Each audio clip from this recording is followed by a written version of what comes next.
Welcome to Shooting Cowboys with Osker D. You said if you're gonna talk the talk, you gotta walk the walk. Hey, thanks to you guys, y'all did the walking, all right? Hey, and one thing, this week I'm not gonna say a word. You know how I feel, but I'm not gonna say a word, but I will say one thing right now. How about them Cowboys? Yes, indeed, what he said. How about them Cowboys? It's your boy Osker D on Shooting Cowboys with Osker D. And I got, man, y'all don't know who this brother is, man. Don't even act like you don't know. The angry Cowboys fan, man. I got the angry Cowboys fan with me. What's going on with you, Osker, man? How you doing?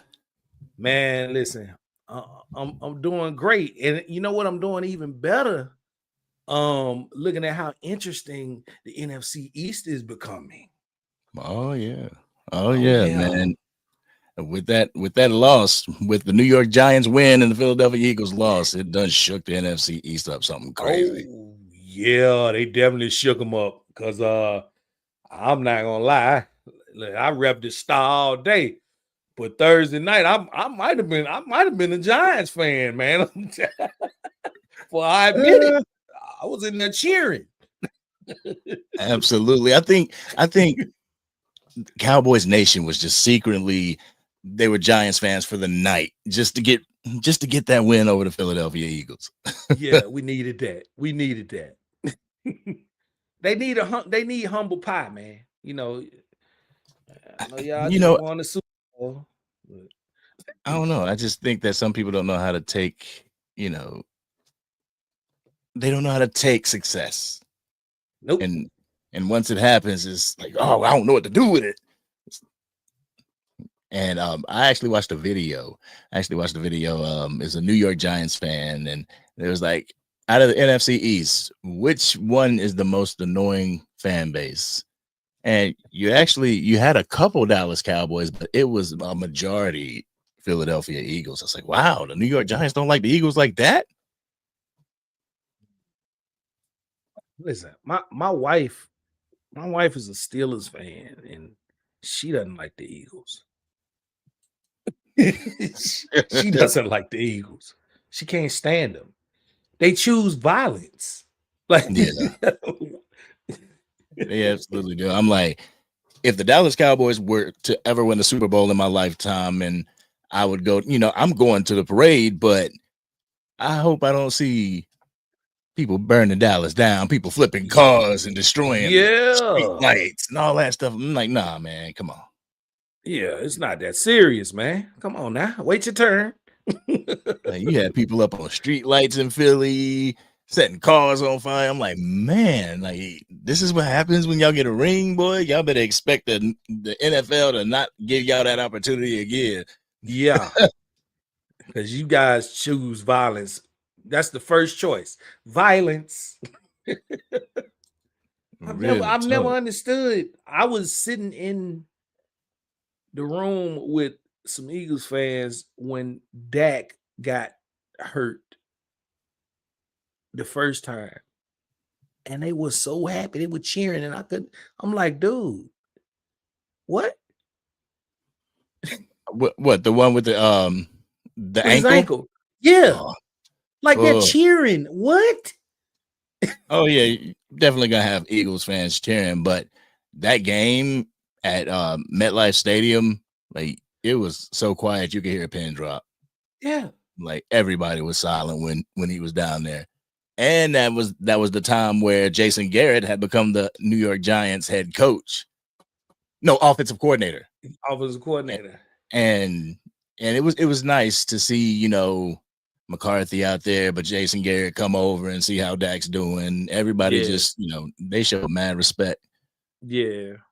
I'm just like, I don't care how much of a rival you are.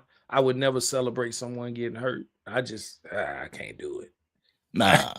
I mean, we knew what it was when Michael Irvin broke his neck, and they was cheering and laughing and stuff and heckling him. Yeah. Like, man, you got to be out your mind to do some stuff like that. Yeah, you taking it too far. I think you're beyond a fan. You're something else. Yeah, you mutated into something else that's not a fan. Like, Now, I don't know. I think there's a difference between, and I know it's kind of it's the same word, but at the same time, it's a different meaning to me. Fan and fanatic. yeah. I think a fans, they like their team, they like their player, but a fanatic goes overboard. Yep. That's how I feel. And some people, especially when I saw that video of an Eagles fan with a Eagles hoodie on, he's like, "Yeah, it's a nice hoodie, right? Yeah. Hey, Dak Prescott, my mom got this for me." Oh man, anything? Like, ooh, huh? bruh. That like, come on, man. This your boy? This is your boy. This is who represents you? Like, for real. Can't be. Real talk, man. Real that talk. was distasteful right there. I mean, what that brother has actually gone through, man, it's crazy. The things that Dak has had to overcome to even get to where he is now.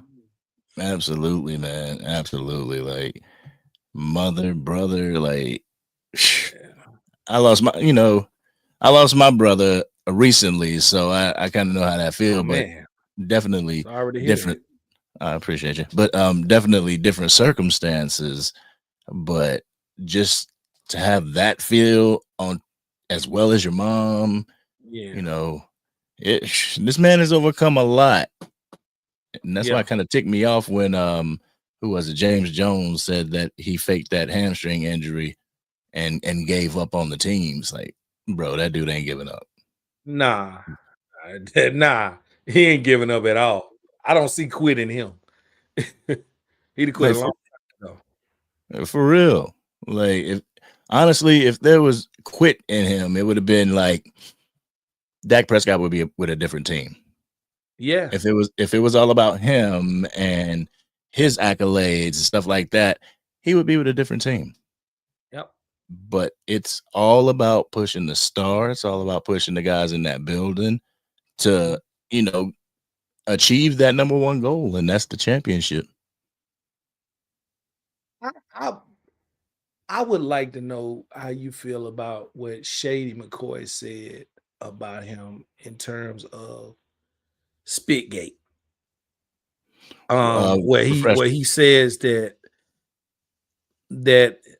homeboy spit on Dak because nobody respects Dak. I feel like when people talk like that, they talk for themselves and they project. This Shady don't have respect for Dak. Nah. And he's definitely vocalized that on numerous occasions. But the thing is like, where does it come from? Like, did Dak steal your girl, Shady? Or like, where does it come from? And that's where I can have a little bit of respect for Stephen A, because his is a shtick. Like I really feel his is a shtick, and he can put it aside and actually say some things. I mean, I did a video just a few hours ago, and he said some things. But I just feel like Shady McCoy, he doesn't even come to the set prepared. Like, especially if they're gonna do a Dallas Cowboys segment, it's like, you ain't got to come prepared. I just hate the Cowboys and Dak Prescott sucks and blah blah blah.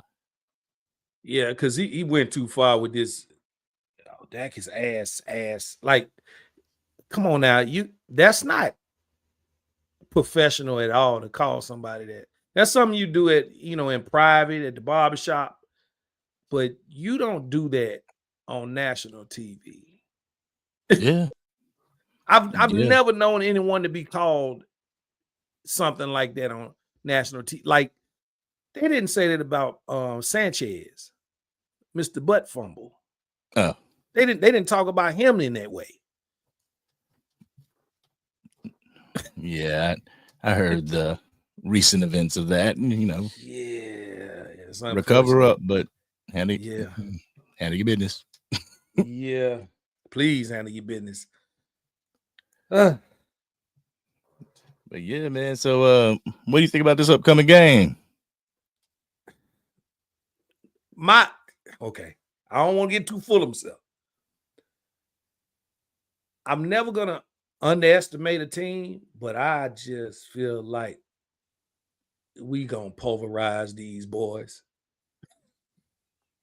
I You I think? think yeah. Okay. I think it's gonna be BTA.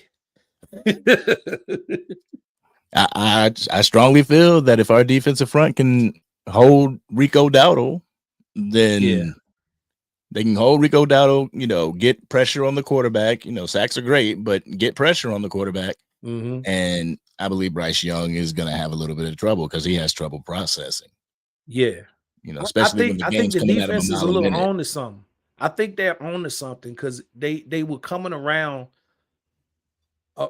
in their last game. They kind of figured some things out. That's what it looked like. Looked like they were figuring some things out, and I think they might be a problem tomorrow for Yeah, I know when Carolina. when they went into the Jets game, they had that whole philosophy. Matt Eberflus came up with the one word schemes, one word plays, and everything for the defense, and it seemed to be working a little bit, especially with our defensive backs. Wanye Thomas came in for which one was it, Dono or Malik? It was one of them. But it seemed to flow a little bit better.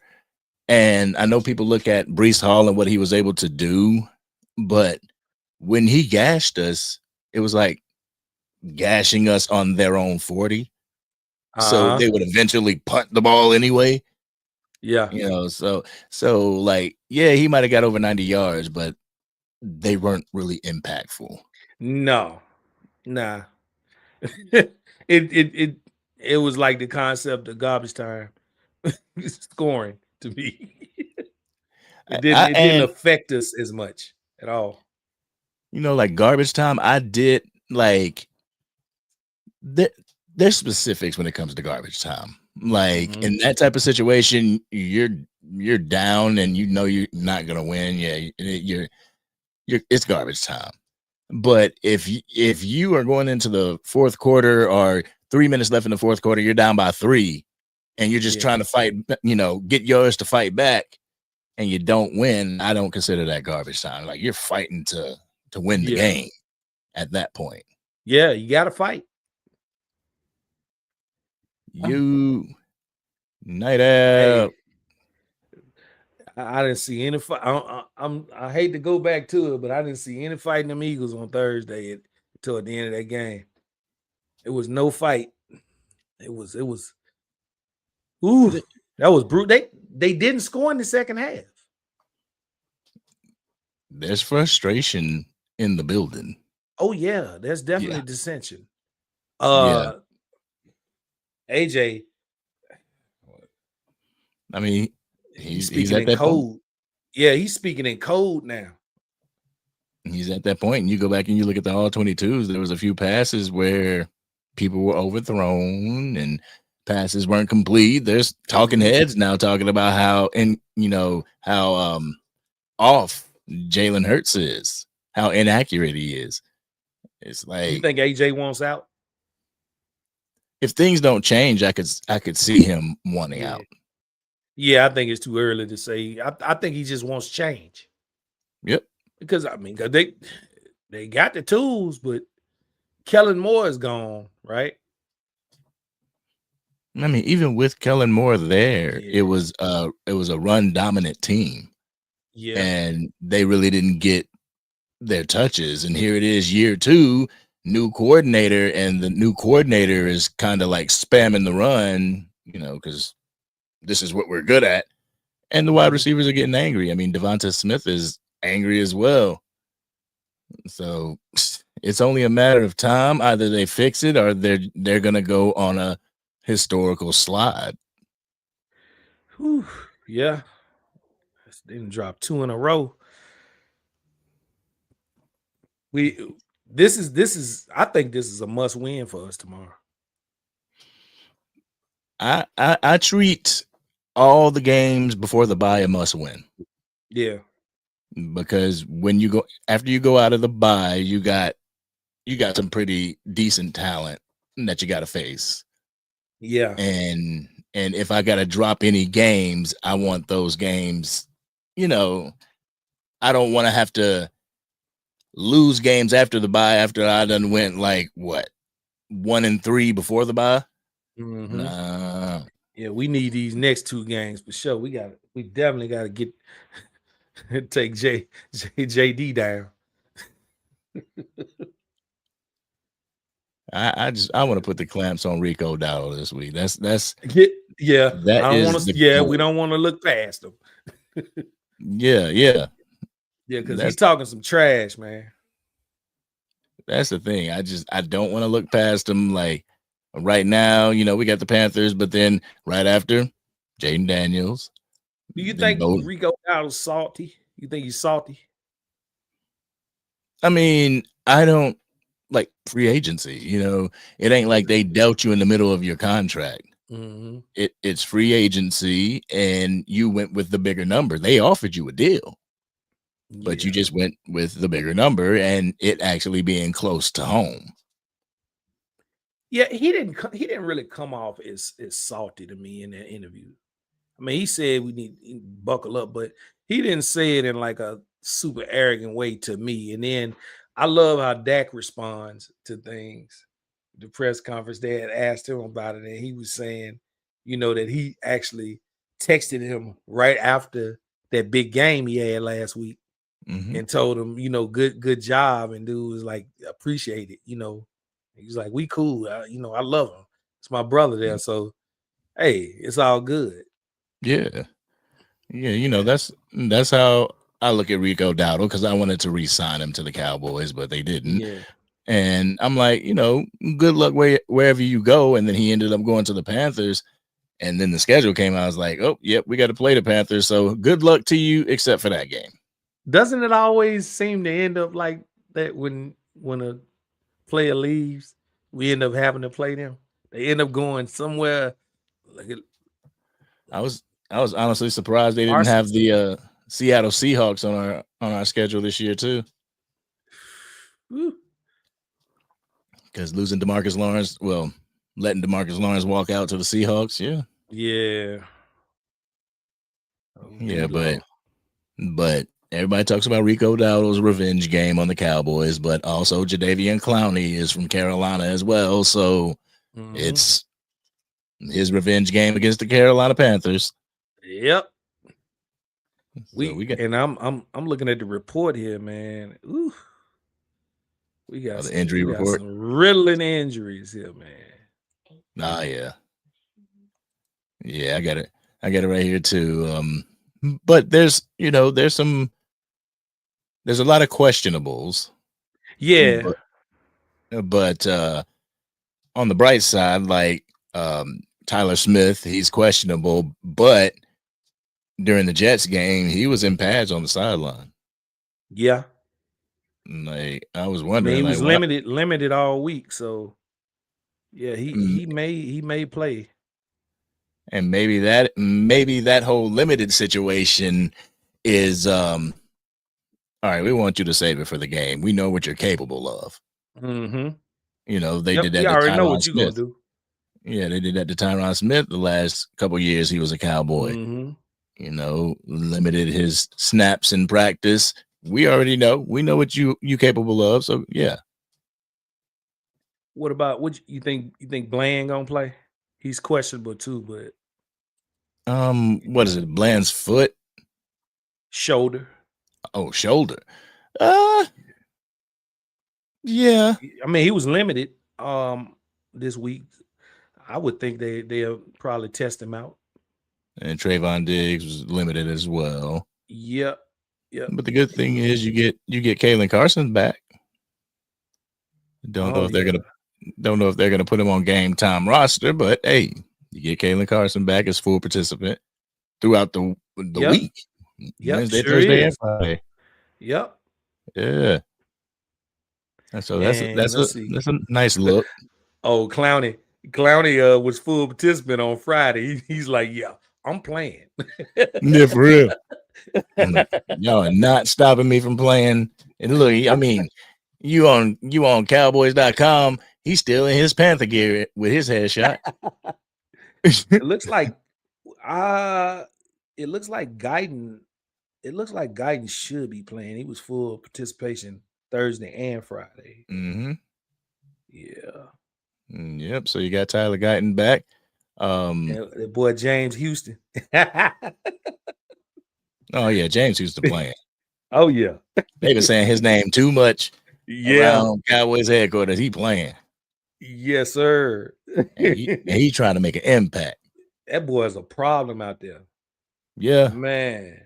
And he was definitely like, see, that's that stuff that's that sauce, no diddy that Will McClay has. He has that ability to go to, UDFAs and people from the UFL and stuff like that, like to eye that talent and to bring him over here. James Houston, Kevontae Turpin, man, Terrence Steele was an undrafted free agent. Like, yeah. He said Jerry was flipping people off in New York. I feel bad for Miles Sanders, man. I mean, unfortunately, unfortunately, he suffered an injury, man, and that comes with the territory, especially when you get up there in age. Yeah. So you think they're gonna go looking? I would want them to, but I don't think they will. Just for the I mean, they'll fact. probably try to make do with what they got here. Test Jane Blue out. I mean, they threw him in for a play last game, didn't he? Yeah, he was in for a couple plays. He had some returns and stuff too. Yeah.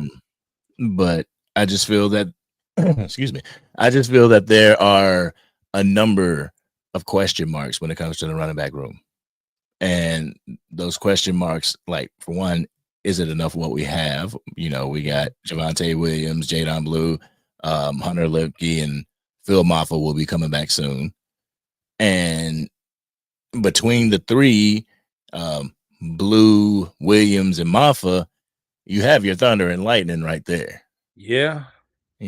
Blue being your lightning.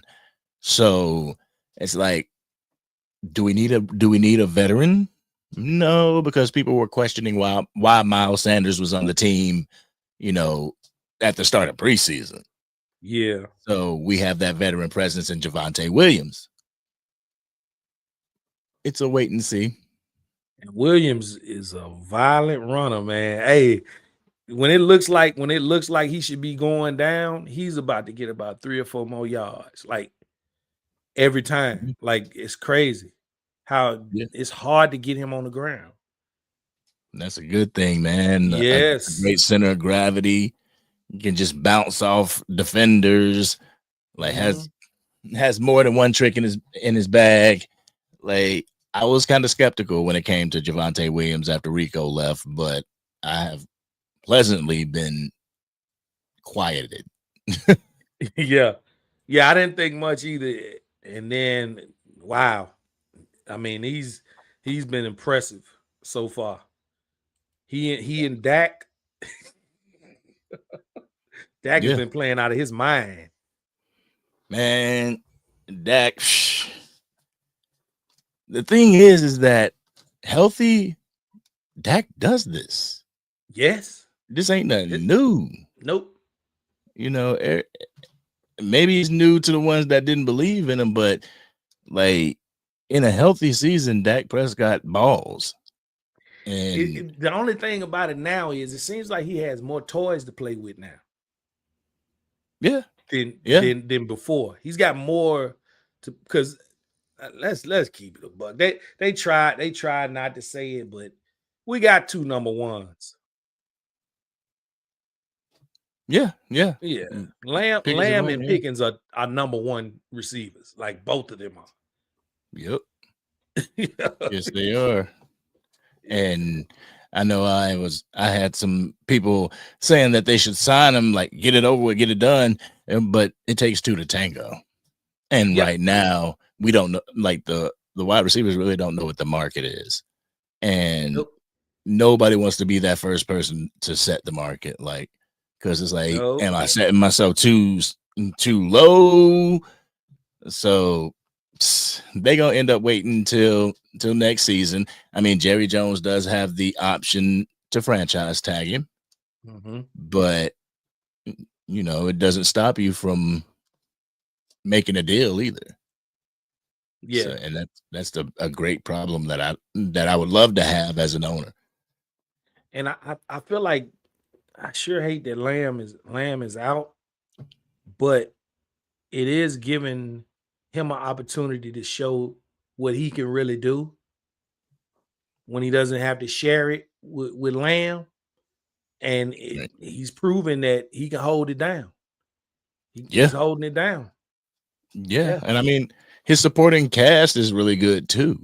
When you have Kevontae Turpin in the game, oh my goodness, like that's a nice addition to it. I mean, Jalen Tolbert comes up in spots too. He does. Yeah, he's not a complete wash. I mean, if it weren't for him with that toe tap, I mean, he comes through. That was clutch. I keep it a buck, man. That toe tap, they should have scored off that. Like that play alone, that play deserves 7 points, man. Yeah. Like you should have been able to punch that in. Like I said, if I'm that close to the goal line, 2 yards, I'm putting Jay Toya in the backfield and bam, he either gonna punch it in or I'm gonna pull it for the play action and hit Ferguson. Because everybody gonna key on him. Man, I'm telling you, if we have goal line first and goal, I'm running it down your throat. Exactly. I don't care if you're prepared for it. We punching it. We punching it, man. Yeah. People in the comments still getting on Philly. Listen, hey, they earned it. They talk so much trash. Like after the game, I look on social media and I'm like, why are people talking about us? We didn't even play. Yeah. But I see, Cowboys better not say anything. We don't have to. We don't have to say anything at this point. Like, you just got mocked. Yeah, like why shouldn't the Cowboys say anything? Like, yeah, y'all lost too, we lost too. What do you mean? Yeah. What are we talking about here? I'm just waiting on them to come out again and just lose again. Like, but the thing is, the Dallas Cowboys can't go to Carolina and lose. Nah, we can't do that. Like, we got to capitalize off this. We can't. For my own self, I gave Philly the business after losing to New York. we can't turn around and lose to Carolina. Nah, we can't go lay an egg, man. Please don't lay an egg, brothers. Don't do it tomorrow. Real. And you got to bring the hammer tomorrow. And then the Eagles go up to Minnesota to face the Vikings. Like, I'm hoping that the Vikings can pull that out. They might have a tough task, man. Because the Vikings can move that ball. They can move that ball. Okay, so the Vikings are 1-1. I saw them over there. 2. They're 3-2. Okay. Yeah, they might have a problem. I can tell you this: the Vikings are definitely better than the Giants. I don't know. I think the Giants caught them slipping. They caught the Philadelphia Eagles in their feelings already about their offense. So whenever you have animosity in the locker room, it's definitely gonna translate out on the field. I'm trying to figure out. I guess I need to go back and look, but I'm trying to figure out why they pulled Russell. I I think he laid an egg right after they played us. Right after us. Okay, Yeah. I get it. Makes it because the way he was gunslinging on us, I'd have thought, I was like, no way they benching him. Yeah. Wow. I mean, we made him look like prime Mahomes. We made him look like prime Russell Wilson. Yeah, we did. Oh man. Defense. Yeah, we got to come on, defense. You got to step up. You got to step up tomorrow. Well, I'm hoping that the Jets game was indicative of change with the defense.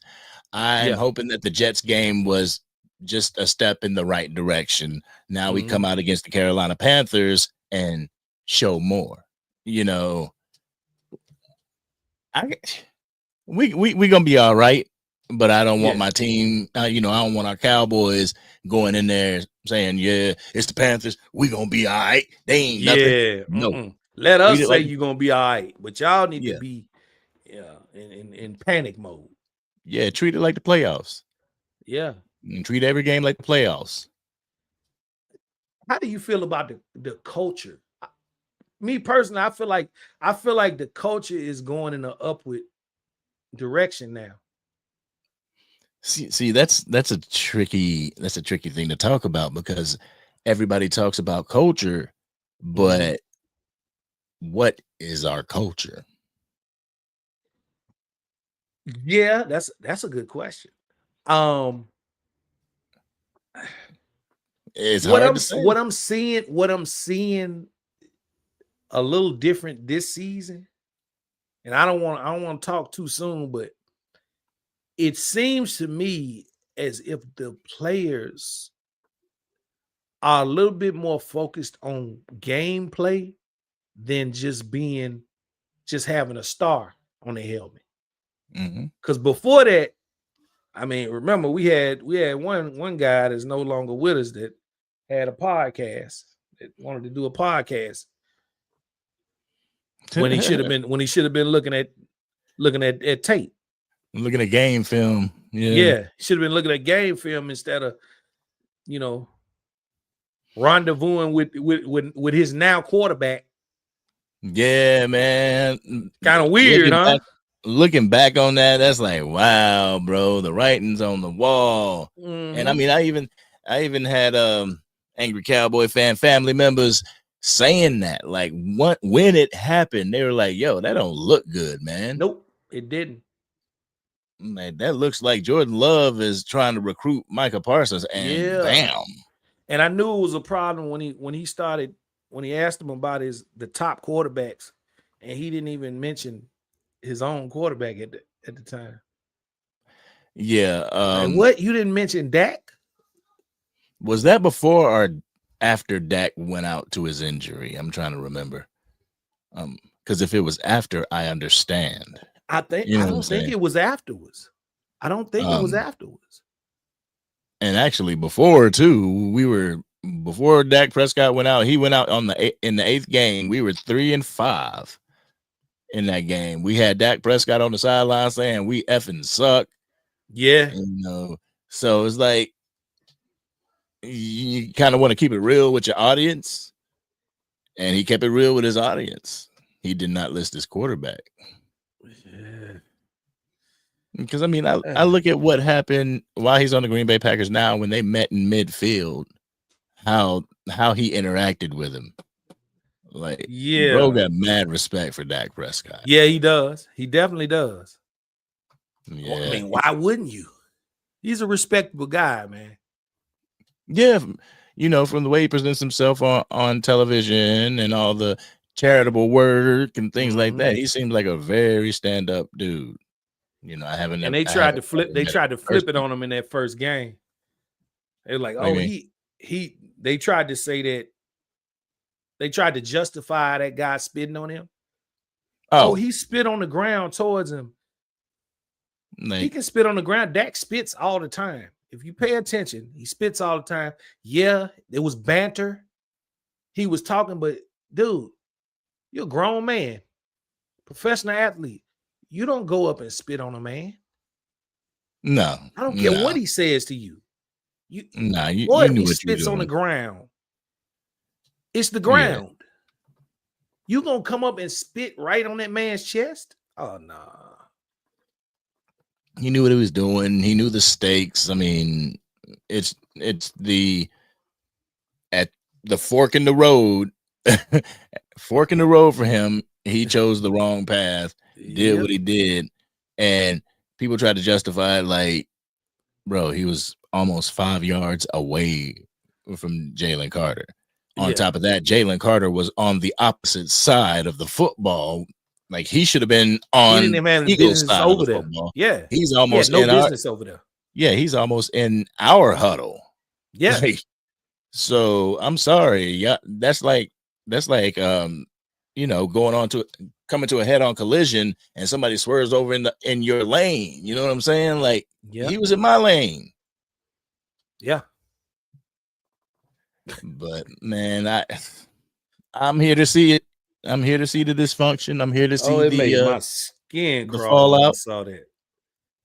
My skin crawled. I was like, oh, Dak, brother, I tell you this. I love you, brother, because you are better than me. Yeah. That takes poise, discipline, and intelligence for him to not react. Yeah. Takes complete resolve. You know, it really takes a leader, you Yeah. know. Because if Dak would have pushed him and things would have got out of hand, now Dak's gone for the game. Yep. You know, Dak was That the would one, have been a disaster. and Dak is known. Dak is known whether it's in a game or whether it's at training camp. Dak is known for like kind of trolling during practice or trolling during the game. He talks crap. Yeah. If you're playing basketball, what you gonna get? You're gonna get crap talked to you. Yeah. Spades. Yeah. Oh man. I know spades. if you sit at my spades table, you getting talked to crazy. Yeah. Spades can get wild. Yes, sir. Lord, I ain't played spades in so long. Man, let me see. When the last time I played spades? Yeah, it's been a minute, but I won this at a spades game. This was spades championship. Yeah. Yeah. Okay. Won a spades tournament. Say I got 4 books. Oh, shoot. Yeah, man. What I got this feeling. It's just so much hope. I'm hoping Dak puts on a clinic tomorrow. Yeah. Because I really need him to get this MVP. If it's even a possibility, I need him to get it this year.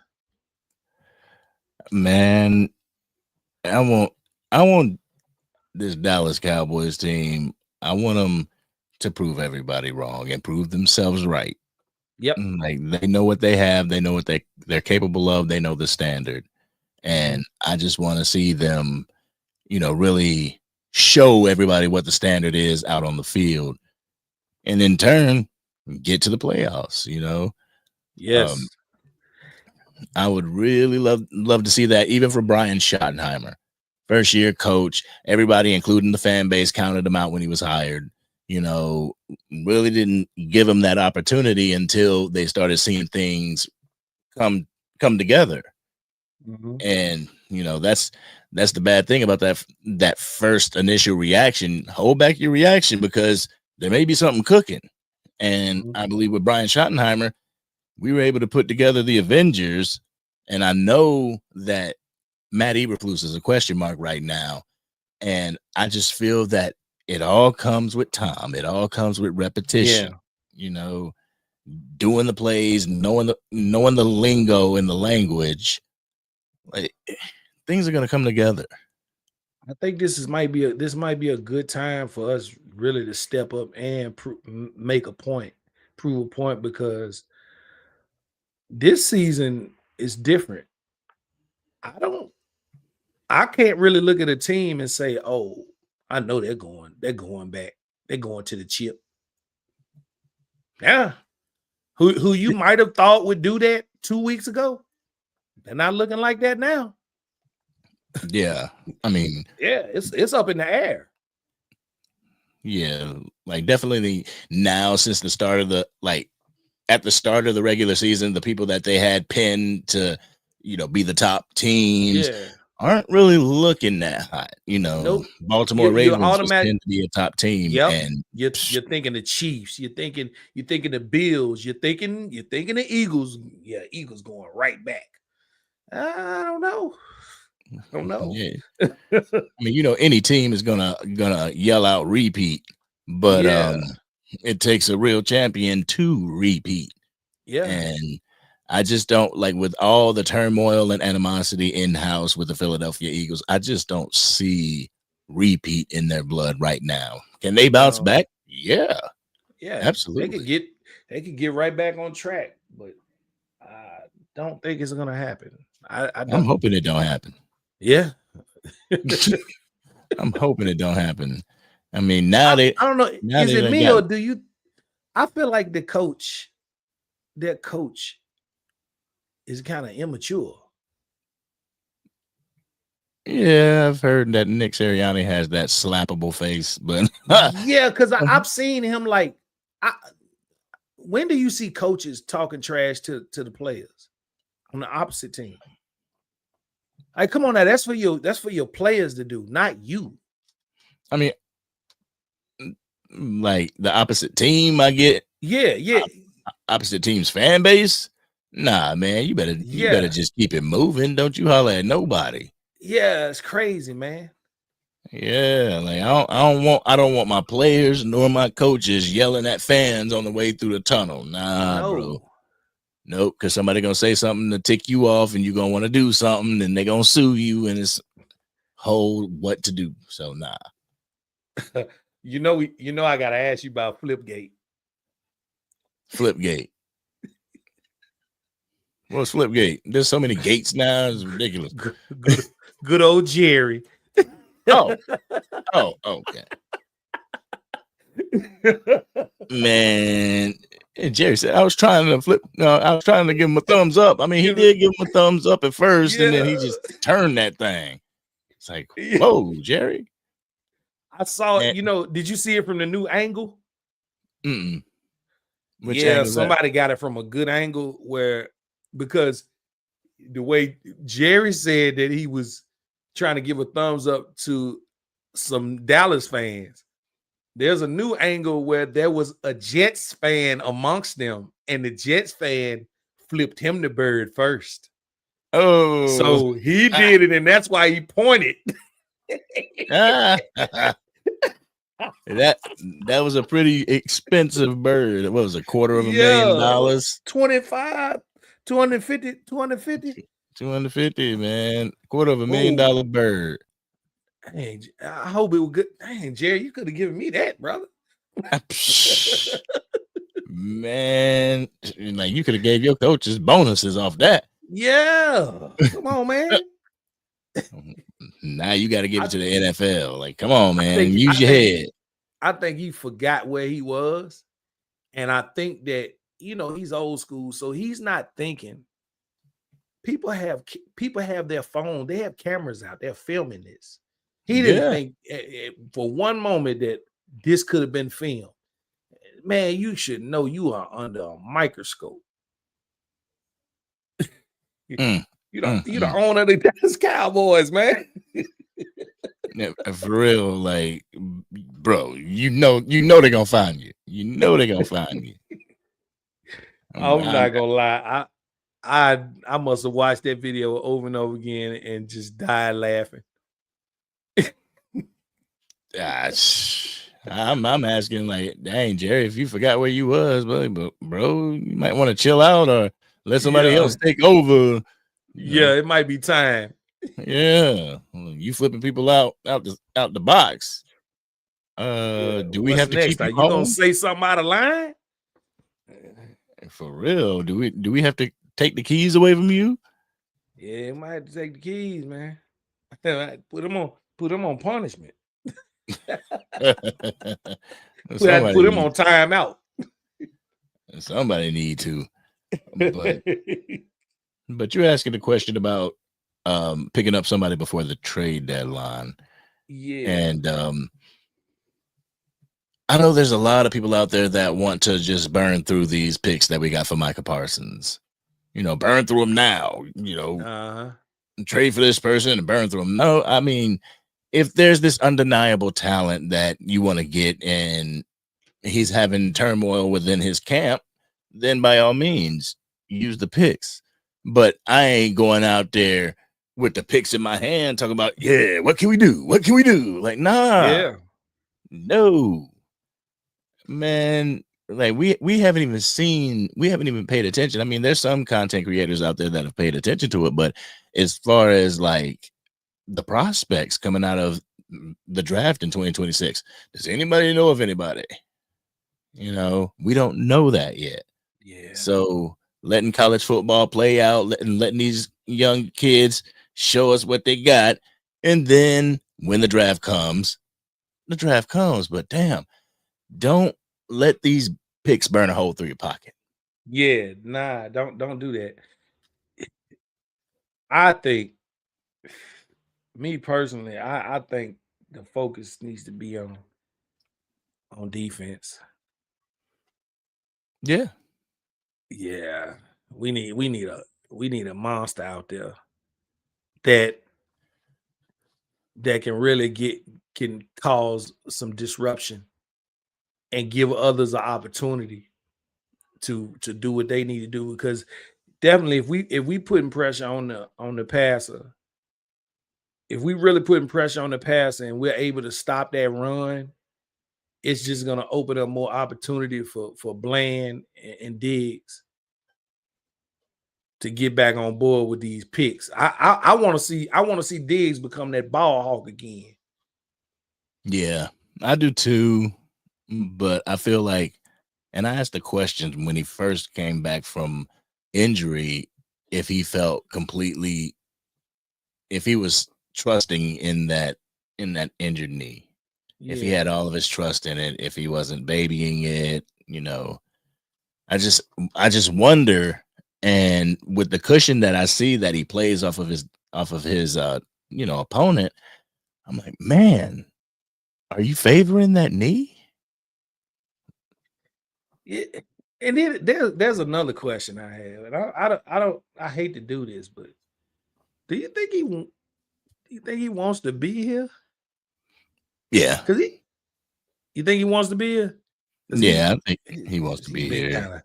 He's been kind of scaring me, man, especially with the Parsons thing, what he was saying at the time, and then like it was just a little weird. I'm like,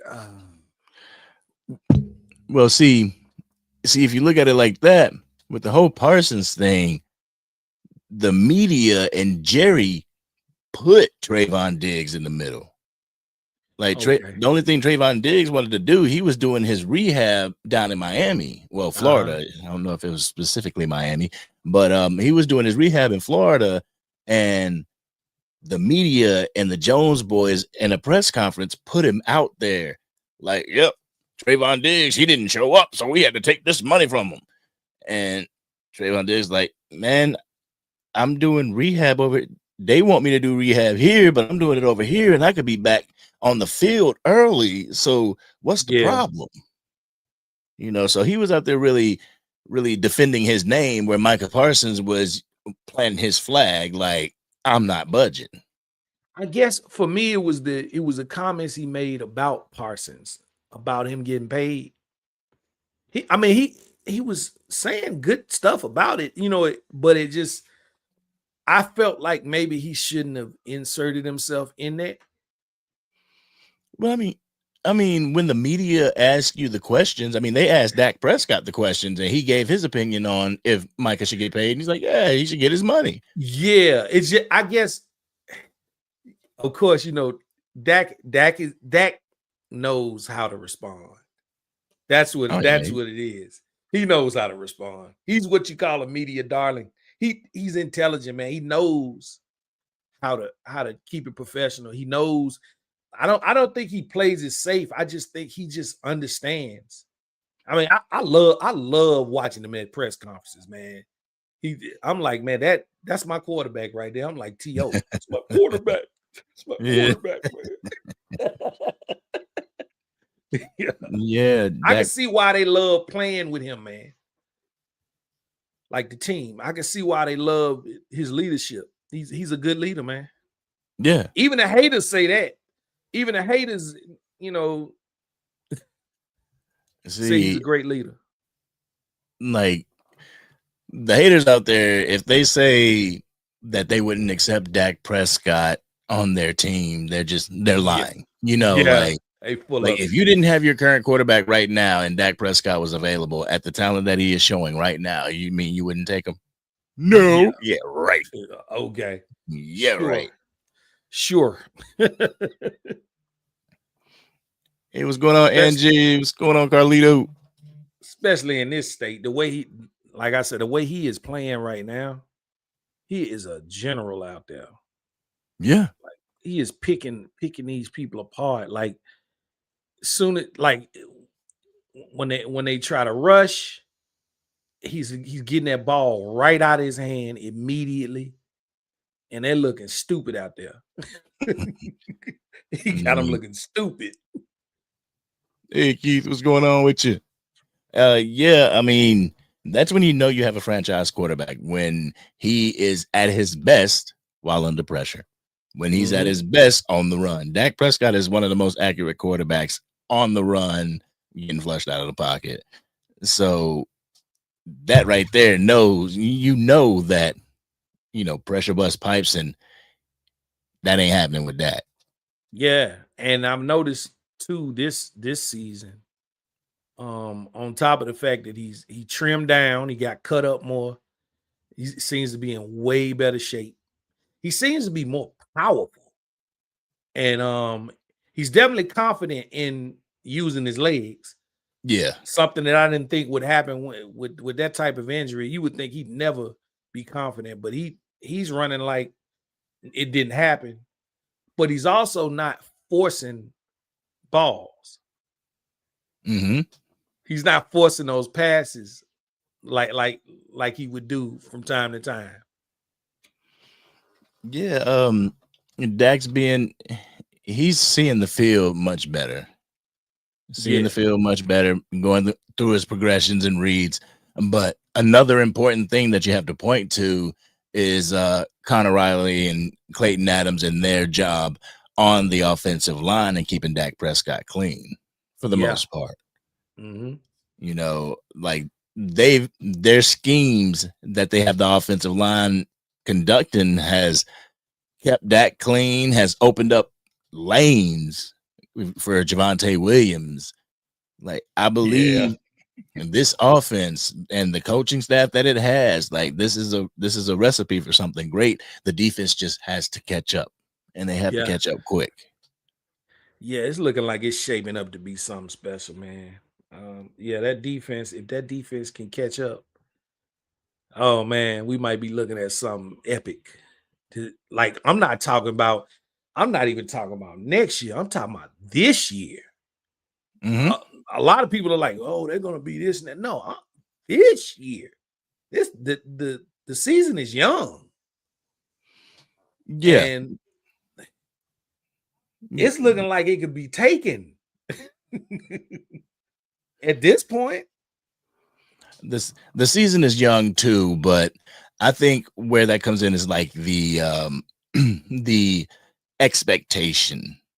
And that's kind of what I don't like, is that this year the expectation is Super Bowl, and if we don't make it, then the team sucks. Dak Prescott sucks. Like, that's not the case. This is a 4-year plan with Dak, with CD, with Brian Schottenheimer, and I've gone on record to say that if this team can make it to a Super Bowl and hopefully win a Super Bowl within this 4 years of Brian Schottenheimer, the mission has been completed. Yeah. I mean, we've actually gone through kind of a soft rebuild. Yeah. I mean, our defense, our offensive line, our wide receivers, our running back committee, like we have gone through a soft rebuild. Yeah. Yep. The only thing that has stayed as the constant is CeeDee Lamb, Dak Prescott. Yep. And if you want to say Tyler Smith and Terrence Steele. And I love how after that bad game that CeeDee Lamb had, he went to the lab. Mm-hmm. Like he had that Michael Jordan, that Kobe Bryant type drive in him to make sure he's like, I'm not dropping any more passes. No. He's unfortunately he got hurt, but man, I think when he comes back, I think he's gonna wreak havoc out there. It's gonna be dangerous. Yeah. And Turp get back into the mix. It's a wrap. It's a wrap. And I believe Dak Prescott and the Dallas Cowboys offense has used this time extremely wisely, because when CeeDee Lamb went down, it was up to George Pickens to go into that wide receiver one role. During this time, George and Dak have worked on their chemistry. They worked on their timing. Now Dak Prescott can hit him in stride. He can hit him in different plays. Match that with CeeDee Lamb. Yeah. And now we know what Ryan Flournoy can do at that wide receiver 3 role. Like, he went off. The depth is crazy. The depth is crazy at at offensive line, at defensive end, and at wide receiver. I'm gonna tell you a little history on me. So I've been a long time fan, and when I was in high school, I played football, and I tore the cartilage out of my knee. Oh, and the doctor pretty much told me, "You done. You done. Like, you're not gonna be able to play." Broke my heart, and it was so bad until I stopped watching football. Couldn't watch it. It hurt too much to watch football, and it's crazy because when I started back watching football, the first person I saw was Tony Romo and Marion Barber. I remember seeing Marion Barber. You remember when he used to run it into the end zone and he shake his hair? Yep. And I was like, oh, we back. I was like, we back. And I was on board. I've been on board since then. And whoa, man. I'd like to ask you a question. How does it feel being a Cowboys fan? What do you have to deal with on a daily basis being a Cowboys fan? I mean,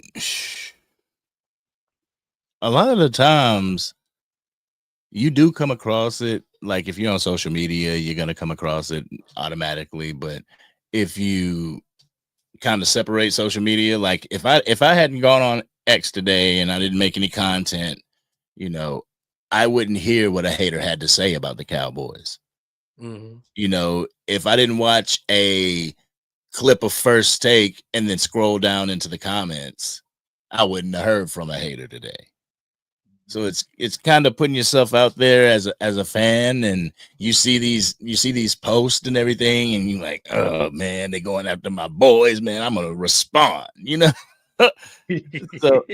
So I try to keep it like I respond to pushback in the comment sections, but I try my best to respond to everybody, especially, the Angry Cowboys fan family. Yes, sir. It's tough. And I think it's tough based on where you live. I mean, you're gonna get hate everywhere, but I mean, I've been in the DMV area since 2003. So just imagine, like I'm around all the rivals. Yeah. I'm right there. I was right there in the DC area. So, you know, of course, the skins, commanders. Oh yeah, I used to live in this apartment, and my homeboy downstairs from me, he was a Skins fan. And so he would invite me down, or he'd come up to my apartment and we would watch the games, especially when we played each other. And I remember one day I ordered some Cowboys slippers from Amazon. Yeah. And I had them sent, and I was at work, and I called him. I was like, listen, I need you to get my package for me and hold it until, you know, I get home. So he's like, cool, I got you. So he got my package. So I went downstairs after I got home. I knocked on his door, and I was like, you got my package? And he was like, yeah. I said, man, if you knew what was in this package, you'd have left it. You wouldn't have kept this in your house. He was like, what is it? And I opened it up. He was like, I'm never holding a package for you again. I can't believe you had that in my house, man. Listen. Yeah, like it does depend on where you're at, because but there's Cowboys haters everywhere. Like I know some people that stayed down in Dallas, and you got those haters that are Houston Texans fans that believe that their team is the best team in Texas. Especially the DMV area, Carolina, both Carolinas. I went down to my nephew's graduation this past May, and boy, I had my Cowboys gear on, and they was, the Cowboys, get out of here with that, take that hat off. Yeah. Like, why y'all hating? You should burn that shirt. You should burn that hoodie. But no. Clinton Portis was pretty good running back. Yeah, he was. Yeah, Clinton Portis was a workhorse, man. Yeah. My goodness, man. Yeah, he used to run. He was a problem. He used to run that rock, man. Yeah. He was a contact back. He loved to absorb that contact. Yeah. Yeah. You know who I used to like? I used to like Tashard Choice. I like Tashard Choice too. I mean, he didn't make that much of an impact for the Cowboys, but when he did something, it was like he would have a 45-yard run when he break loose. Right. Yeah, I liked him, man. He was like, there was a point, because you remember they used to run him on third down. Yeah. There was a point where I was thinking about getting the Choice jersey. That's why I liked him so much. Then he was gone. Man, just like that. And that's the thing that I'm kind of having an issue with this year. It's like, I want to get a jersey. Who's gonna be there. Yeah, I want to get a jersey, but I just don't know who I can get. I mean, I can get a Cavante Turpin jersey. He done signed a contract. I can get a Jake Ferguson jersey. That boy Turpin. I love Turp, man. I love Turp.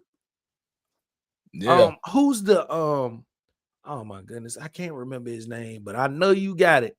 He used to play for us. He was small like Turp.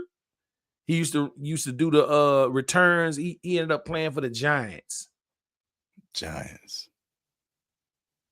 He used to play for us.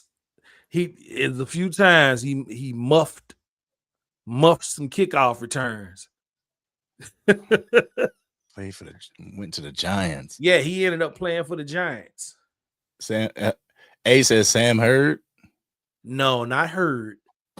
He was a smaller guy, because he had long hair too. He had the long hair.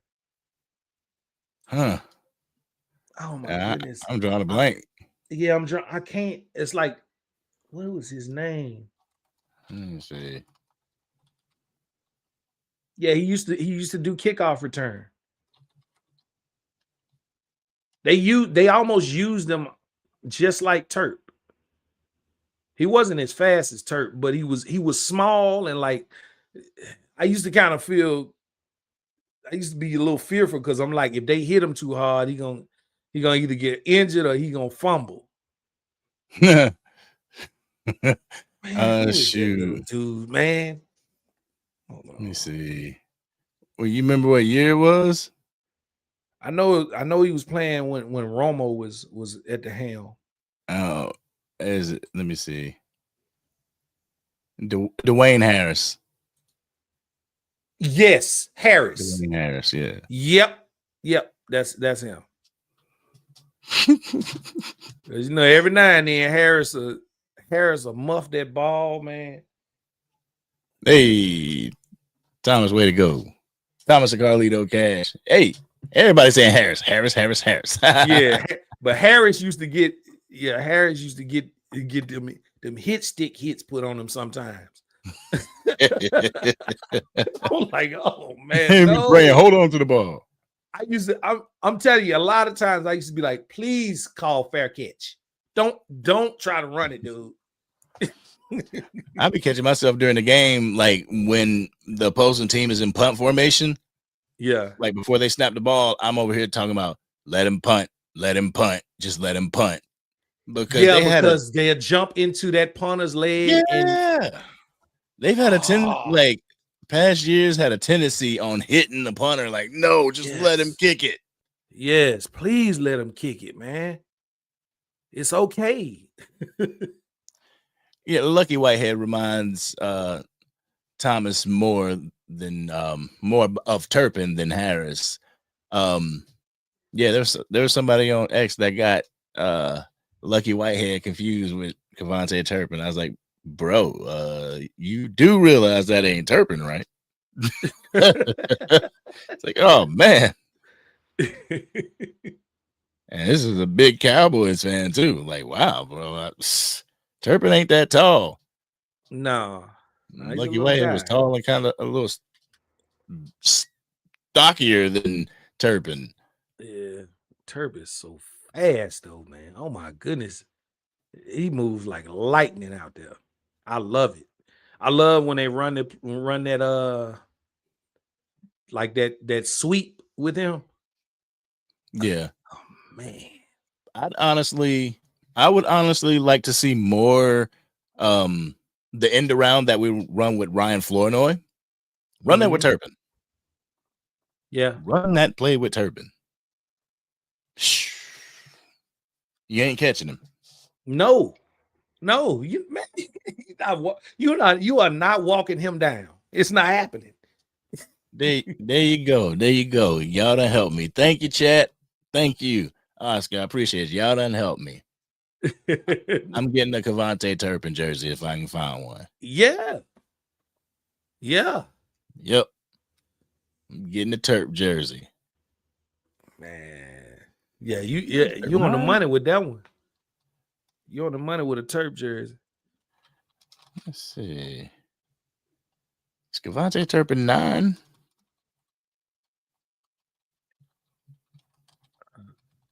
Yep, number 9. And so shoot, if do the cheap way, if I had a Romo jersey, I'd just put Turpin on the back. Yeah. Nah, but when I go down to Dallas, I'm gonna get a Turpin jersey. Man, I've been wanting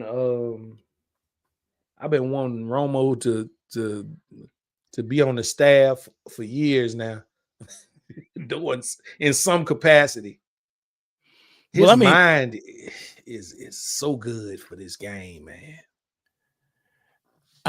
I feel that Romo is and could be with the Cowboys in some capacity, but at the same time, that cushy announcer's job he ain't gonna turn that down to go have to deal with players and stuff. Yeah, but I mean, as far as a consultant, like I'm pretty sure Jerry could pick up the phone and be like, "Hey, Romo, I'm stuck at this. Do you think, like, what's your opinion?" Yeah, he has that. Yeah, definitely. Because he was when he first started with announcing, he took the league by storm.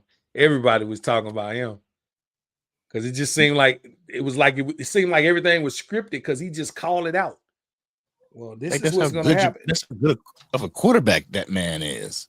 Exactly. Like if he sits there and has a bird's eye view, because I mean, you can't have a bird's eye view out there at the quarterback position. So him being the announcer, he has that bird's eye view, and he can call the defense, what the offense is going to run. Like, just imagine him being an offensive coordinator in the booth. Woo. Shoot. He'd be a problem. He'd be a serious problem, man. But he would have to be the top offensive coordinator. He would have to be like record breaking. We paid Tony Romo $20 million just to be the offensive coordinator type stuff for him to come back. Could you imagine if he did that with Dak at the helm? Man, I made a video talking about when Brian Schottenheimer was assembling his staff, how it would be dope if we had like because DeMarcus Ware was talking like, if he need me to come back and coach and talk to the DBs, I mean not the DBs, but the linebackers and the defensive ends, I would. I was like, man, you had DeMarcus Ware come back as the edge rusher, the D ends coach. You had Sean Lee come back as the linebackers coach. Like, man, Tashard Choice, you could have him as the running backs coach. Yes. Like, man, it would be pretty dope. Yeesh, man. I'm telling you. Oh, man. And I was like, go ahead and bring Witten back for the tight ends coach. Yes. And give them the ring that they deserve. Yeah. Oh, man. Sean Lee, man. He is missed. Sean Lee is missed, man. Oh, yeah. Sean Lee was crazy. Yeah, he was out of his mind out there. Not afraid to lay a hit on somebody. Yeah. And I mean, I'll give it to Leighton Vander Esch and Jalen Smith in their first couple years, running sideline to sideline. And you know who else used to lay them hits? Heat. Heat, yeah. Yeah, you know, like if that ball got over the top, like, and it was in front of Heath, phew, yep, he gonna pop you, buddy. Yeah, he was coming with it, man. But it's it's dope to just sit and think about, like, there was a situation that happened with the playmaker Michael Irvin. I did a video on that. Apparently this podcast was trying to compare like players of the day, and if Deion Sanders would be able to cover these players, and they kind of used Michael Irvin and Jerry Rice as the examples of slow wide receivers. Like, this is what I mean. Like when fans compare, especially like fans that are really not hip to the past as well as the present. It's like you compare, you make one person look real crazy just to get your point across that this other person's good.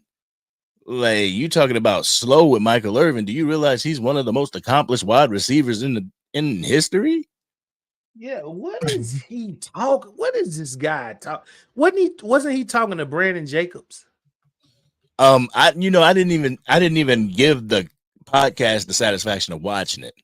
Like, I just saw that clip. I think he was talking to Brandon Jacobs, if I'm not mistaken. But what? What? He said we're running down Cowboys mediocrity.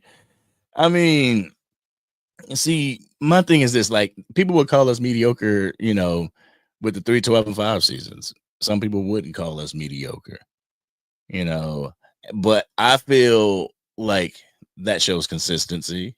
That shows that you can win. But where people get it twisted is that when the playoffs come, you need more than one way to win a playoff game. Yeah. Like, you cannot go into the playoffs being a pass dominant team with a run game that can't get you anywhere and expect for that pass to be the thing that gets you past anybody in the playoffs. Yeah, because they're prepared for that. If that's what you do, they've already watched film.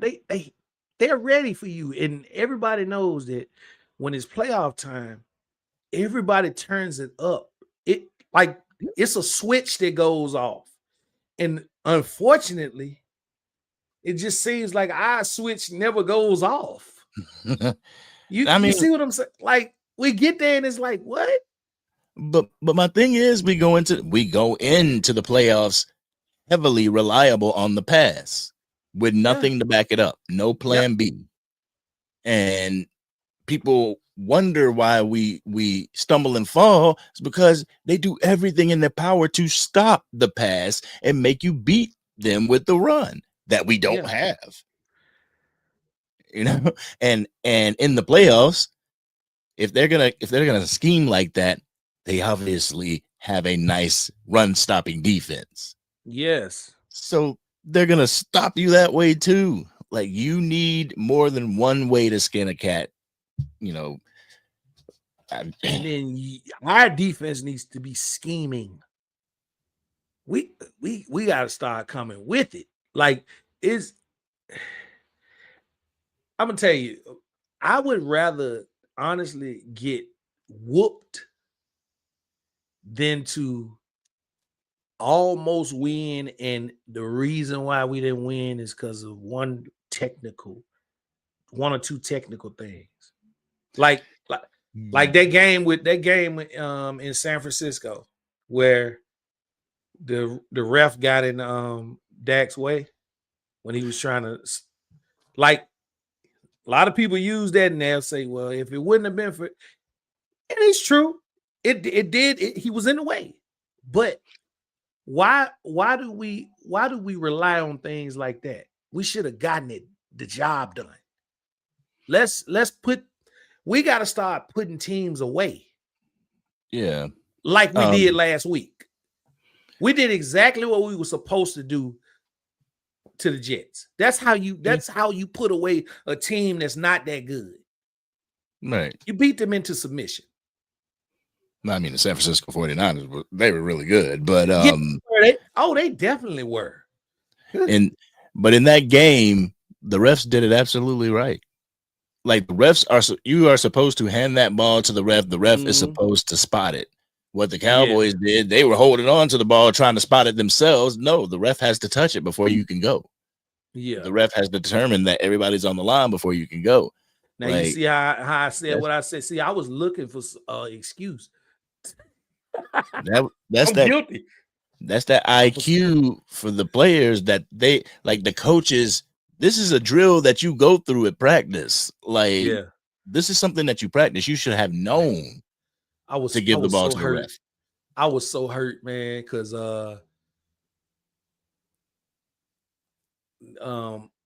what's his name? Running back at the time. He plays for you talking about Tony Pollard? Yeah, he got hurt in that game. Yeah. And once he went down, I was like, oh man. Because he gave us a shot. Pollard was going off that season, man. I'm like, you had that plan B. Yep. Tony Pollard was that plan B. And once he was out of the game, you only had the pass game. Yep. You know who killed us in that game, though? Kittles. He killed us. Kittle always. He was unstoppable. He was unstoppable towards the end of that game. I was so mad at him. I was like, him in this Power Ranger helmet. He'll get out of here. I was screaming at the TV. My wife was like, calm down. It's okay. Don't get yourself, don't mess your health up with this. Man, I was hurt. My heart was hurt, man. Mm-hmm. I think you were saying something about you'd rather get blown out than to lose off of a technicality. Well, not blown out, but like I would rather straight up lose than for it to be something left on the it's like, okay, I know how to eat chicken. All right. if you bro, don't eat chicken around me if you don't get all that meat off Ah! the bone. Don't you leave all that on the bone. I can't stand it. That's Yeah. what I'm saying. It's like an OCD. Listen. Somebody got to teach you how to eat chicken, man. That's what I'm saying. I don't want anything to be left out there. I don't want the what ifs. I hate the what ifs. I hate well, if he wouldn't have done this, or if he would have done, no, man. You know what? We got beat. I have more respect for it if we just got beat. We lost. We didn't win this game. We weren't the better team. Not, well, if they would have run this play instead of that play. No, man. We lost. See, that's a psychological thing for me. It's just I think it's still the same. Jerry wants to see how far Dak can take us. I think it's still the same. But he is putting things around Dak to try and help him, because at the end of the day, Dak is your field general. And I know a lot of people are like, why Dak need all this help? Why you need all this help? Like, because, like, don't you want your team to be stacked? Don't you want your team to have all these other quarterbacks needed help? You know, don't you want your team to go into the playoffs and not have to win off of a technicality or win because the ref was in our pocket? How about you just go into the playoffs and dominate? And you can't dominate with a mediocre squad. You need people around each other in order to get it done. So I feel that, and this goes into the whole culture thing that we were talking about earlier. I think the culture is still the same. You think it's the same? Man, maybe I'm being. The culture is the same. The coaches are different. Yeah. Like, I don't know. I'm just not seeing a bunch of. I guess what I'm not seeing this year in particular is that I'm a Dallas Cowboys. Pay attention to me from the players. I feel like they're just playing.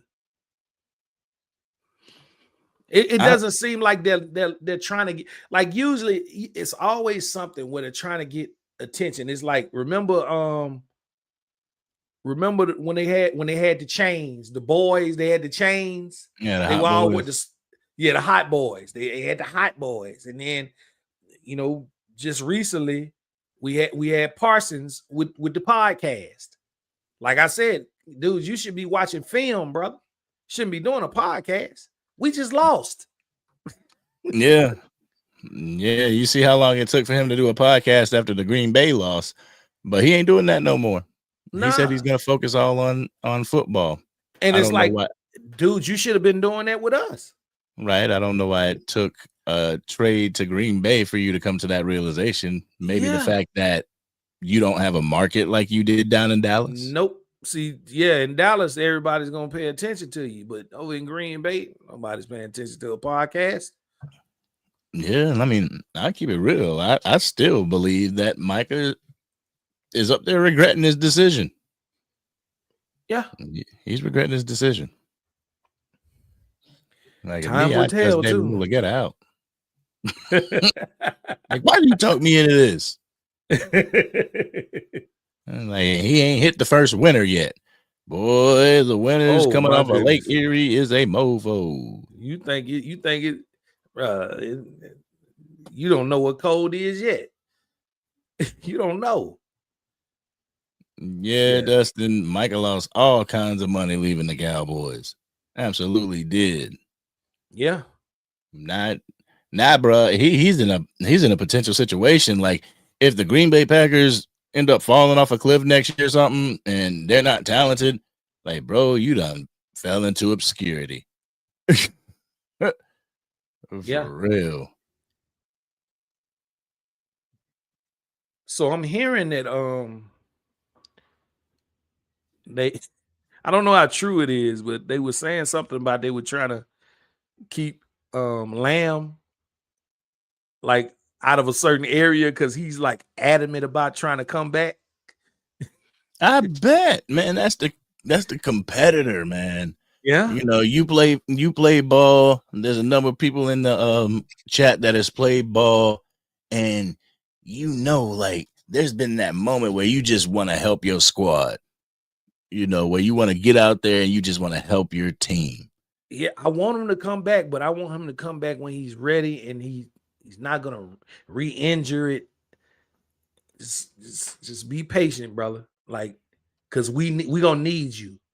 Yeah, and you come back, it's gonna be a problem on each side. They ain't gonna know what to do once these boys get on. Because it's like I said, it's good that Pickens is getting all these looks because it's just making the connection stronger. He already has a connection with Lamb, you know. Yeah. And the thing is that, you know, even if they let CeeDee Lamb go ahead and chill out till after the bye. After the bye, now you got two wide receivers in that game that you really don't have any film for. Nah. You know, yeah, you got film on CeeDee Lamb, you know, during back in the day and everything like that, you know, his tendencies, but you ain't got film too much with CeeDee Lamb and George Pickens at the top, at the height of their performance. Yeah. Man, this I don't care how much film you watch on CeeDee Lamb. He's very talented out there. He can do a lot more than what people think. Like, he's not your average receiver. Right. Right. Yeah. And with the additions of Flournoy, and I even seen Jalen Brooks out there. He got a tackle on special teams. Like, they still got him in the building.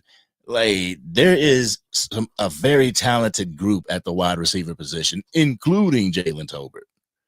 Oh, I love that Flournoy had that game because it looks like his confidence level is going to come up. And so when they call him, he's going to be ready, man.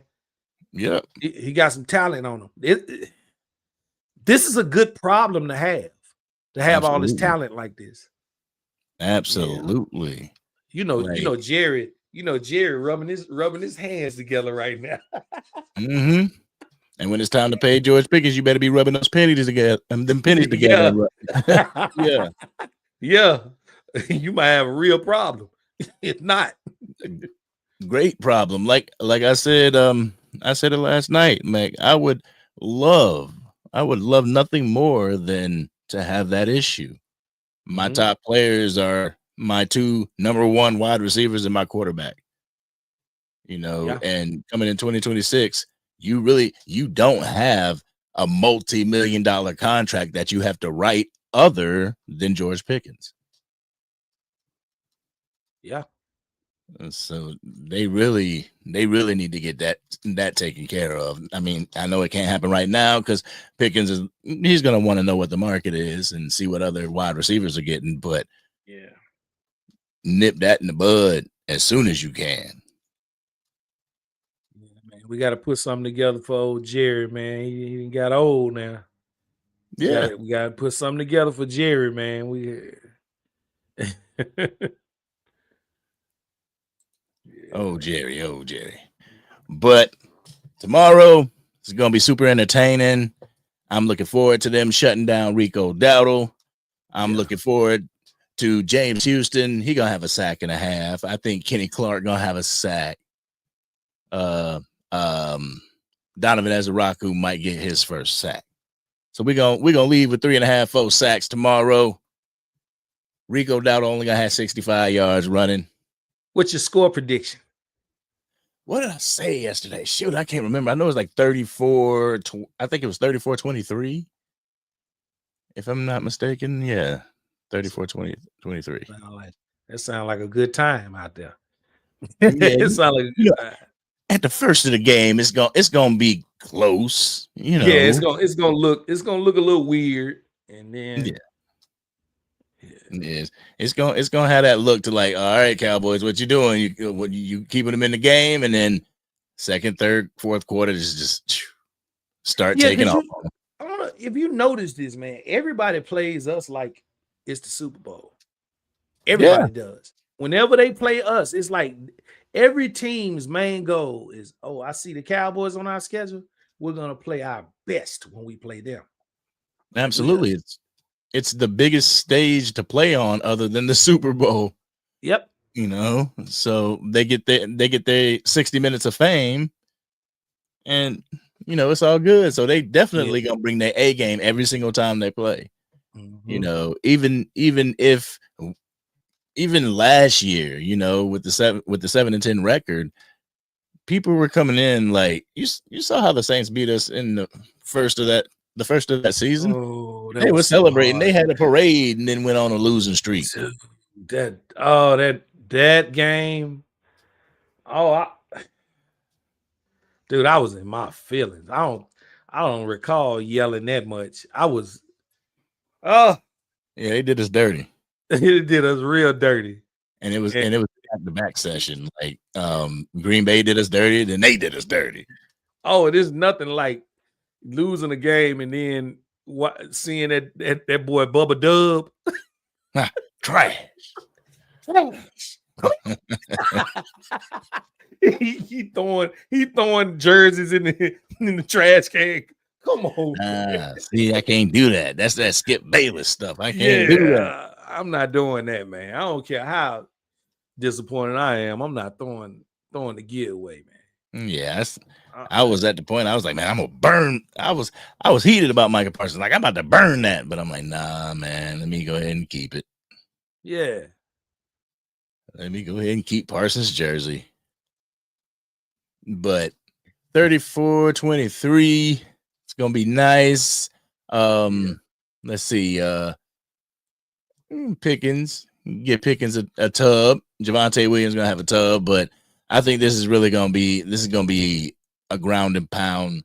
State your dominance at the beginning of the game. Whoever gets the ball first. Like if the Cowboys get the ball first, then they're really gonna assert their dominance on the ground. Yeah, I'm hoping and praying that it's not like a super close game. I really hope that we dominate. It's time to start dominating and putting everybody on notice. You show that physicality out there on the field, then you will make people scared of you. That's what I want them to do. Like Tyler Booker was talking about, he wants to take the enjoyment out of people. When the enjoyment falls out of their eyes, that's what he loves to see. That's what everybody on that field needs to be thinking. Yes, I want everybody looking like when Brock Lesnar beat the Undertaker and ended the streak. I want them looking like that every game. Yeah, man. They got to go out. They got to be dogs. And I mean, Brian Schottenheimer has showed us that his offensive game plan, I mean, number one in the league. Like, we good on the offensive side of the ball. I mean, yeah, for sure. Could we use another running back? Absolutely. But for the most part, we're good on the offensive side of the ball. I just need my don't defense need any more receivers. I just need my defense to be middle of the pack. Yeah. Yeah. Just at least middle of the pack. We don't have to be the number one defense, but even just mid right now would be great. Right. Like us. 16-10, within that range. We're good. Yeah. Yeah. Because that offense, we get it done. And like punching in, like not kicking a bunch of field goals. Yeah. We're punching in. Like Dak is not playing with these boys, man. Dak is not playing. Dak ain't playing with him. Like the offensive line ain't playing. No, they're not playing. Jake Ferguson and the tight end squad ain't playing. Man, this offense is it can be a force to be reckoned with, especially the way Shotty's running. Wrong. But isn't Williams doesn't he have the highest yards per carry in history of the Cowboys? Right now? I don't know. I think he has the highest yards per carry in the history of the Cowboys. Let me see. I sure as I could be wrong, but I think so. Let's see. Cowboys history. Nope. You're not? No. While Williams is currently leading the team with 5.7 yards per carry. Yeah. Emmitt Smith is that record holder. Oh, okay. But shoot, 5.7 yards a carry. Can't go wrong there. I mean, he's in. Yeah. He's definitely in the top 10 of running backs this year. Yeah. Yeah, he carrying that rock, man. Let me see. I love to see it. They says Saquon Barkley. How is that? How is Saquon Barkley the first one? He didn't do nothing the other night. That's what I'm saying. Well, looking at the ESPN top running backs, you got Jonathan Taylor from Indianapolis, James Cook from Buffalo, then Javonte Williams. Okay. He's number 3.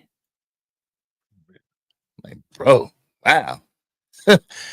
I mean, with the people, like, where's Derrick Henry? Derrick Henry 16, Saquon Barkley is 13. Pretty much the 2 leading rushers from last year. And another one was Josh Jacobs, if I'm not mistaken. And he's 24. Like, who would have thought? You think Derrick Henry is on the decline now? I think the Ravens are on a decline. I don't think it's Derrick Henry. I mean, yeah, he was having a fumbling problem with the first 3 or 4 games. He fumbled every game. Oh, damn, did he? Wow. Yeah. It was either the first 3 or 4 games he fumbled. That's still, like, I saw a story about the Baltimore Ravens might be in talks of trading Derrick Henry before the trade deadline. Hey, I'd bring him in for a cup of coffee. Want to be a Cowboy now? Yeah, how about now, buddy? Yeah. I definitely bring him in for a cup of coffee. We could definitely use him in the red zone. I split that backfield. Have Javonte Williams and Derrick Henry back there. Oh, double trouble. Mm-hmm. Yeah. Who you gonna pick? Who you man, we be like remember back when we had, what was it? Who was Julius Jones and Marion Barber together? Was it Jones and Barber? I think so. At one point it was Jones and Barber. Let me see. Because I think it was Barber. Was it Barber, Jones, and Tashard Choice at one point? I remember I can't remember the 3. Damn it. Let me see. People were calling them like the 3-headed dragon. Like they. Yep, you're right. Julius Jones, Marion Barber, the 1-2 punch. Ooh. That was nasty. That was a nasty combination. Whoa. Yeah, absolutely. And then I remember remember McFadden came in. And he had a decent year. He had gotten 1,500 rushing yards one year. But then I think he got in a little trouble, and that was it for him. Yeah, man, I'd love to see Derrick Henry on this damn team. I would love to see him on the team. Yeah. Keep that thunder, and you got Phil Maffa on the team too. Man, the ground and pound would be crazy. But I know how people scary that would be. But I know people want the whole, I want the thunder and lightning and everything. But my thing is, when you have the lightning and they can hit you for a 60-yard gash for a touchdown, you give the ball right back to the opposing offense and the defense is back on the field. You have 3 guys in there that can ground and pound. Derrick Henry, Javonte Williams, Phil Maffa. Woo-wee. Yeah. You talk about physicality. Yes, sir. And that you talking about some violent runners? Yes. Come on, man. Absolutely. Come on, So give again, them up. like, Give them up, Baltimore. yeah, right. What would it take, Baltimore? And they, obviously they probably gonna want some draft capital. How about this? We'll give you one of those 5th round compensatory picks, and we'll give you Malik Davis. Sounds like a good deal to me. There you go. We want Derrick Henry. Yeah. I wonder if he would mind that. But anyway, what's your score prediction? Man. I got 34-17. 34-17. All right. 34-17. Can't complain with that. Shoot. Yeah. As long as the Cowboys winning. Yes, sir. Oh man. But I'm going to definitely have to get out of here, guys. Yes, sir. Ladies and gentlemen, it's been an hour and 40 minutes that kept you on here for a whole movie. Yes, sir. It's been a pleasure, brother. Yo, I appreciate you, Oscar. Yo, Angry Cowboys fan family, make sure you check out Osker D, Shooting Cowboys with Osker D. Go check him out. Talking that Cowboys talk. And me and him, we're going to work together again in the future. Yeah, for sure. So y'all go ahead and put y'all score predictions in the chat real quick. All right. Y'all put the score predictions in the chat. Let's see. We got 35-21 from Keith Davis. All right. It's like I said, as long as it's the Cowboys. Yeah, as long as it's the boys, man.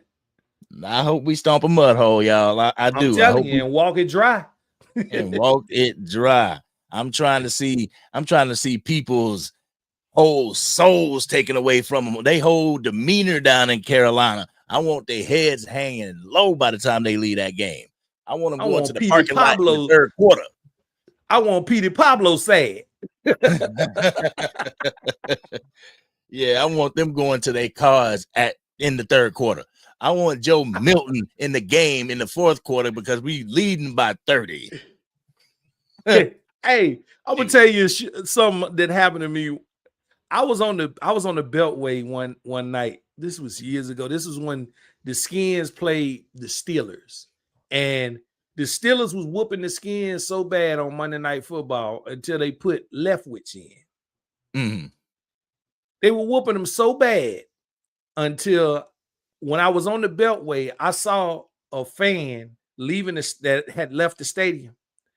I saw them grab the flags that you can have hanging out your window with your team. Yeah. They took that Skins flag and threw it into the highway. Shoot. I want them doing that tomorrow. Yes, sir.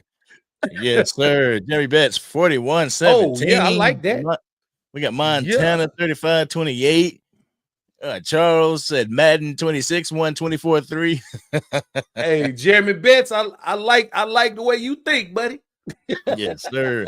Now, if the Cowboys would have won 24-3, that would have told me that your defense was dominant. And I would love to see that too. Wake up, defense. Yeah. All right, man. Well, I appreciate you, brother. I appreciate all of y'all that tuned in and showed love. And like you said, we're gonna do this again. And man, y'all stay safe and enjoy the game tomorrow. Let's celebrate. Yes, sir. Don't celebrate too early. No, not too early.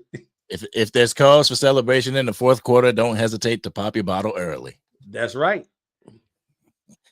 All right, y'all, man. We will holler at y'all later, man. All right, take it easy. Peace. Peace.